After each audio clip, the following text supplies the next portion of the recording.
മണവാളൻ മത്തി. ഇനിയിപ്പോൾ എന്തൊക്കെ മീനുണ്ടെന്ന് പറഞ്ഞാലും മത്തി എന്ന് പറയുന്നത് ഒരു വികാരം തന്നെയാണല്ലേ. അപ്പോൾ അതിൻ്റെ കൂടെ മുരിങ്ങയില കൂടി കൂടിക്കഴിഞ്ഞാൽ വികാരം പിന്നെയും ലേശം കൂടും. ഇതിനായി കഴുകി വൃത്തിയാക്കിയ മത്തി രണ്ട് സൈഡും വരഞ്ഞ് മാറ്റിവെക്കാം.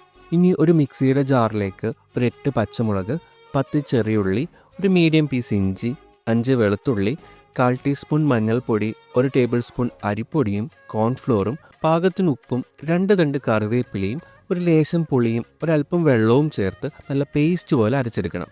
ഇതിൽ നിന്നും പകുതി മസാല എടുത്ത് മത്തിയിലേക്ക് നന്നായി തേച്ച് പിടിപ്പിച്ച് മാറ്റിവെക്കാം. ഈ സമയം കൊണ്ട് മുരിങ്ങയില അടർത്തിയെടുത്ത് നന്നായി കഴുകി ഈർപ്പം കളഞ്ഞെടുക്കണം. ഇനിയിപ്പോൾ എന്താ, മസാല തേച്ച് വെച്ച മത്തി ഓരോന്നും മുരിങ്ങയിലയിൽ നന്നായിട്ട് കോട്ട് ചെയ്ത് നല്ല ചൂട് വെളിച്ചെണ്ണയിൽ വറുത്ത് കോരി അങ്ങോട്ട് എടുക്കണം.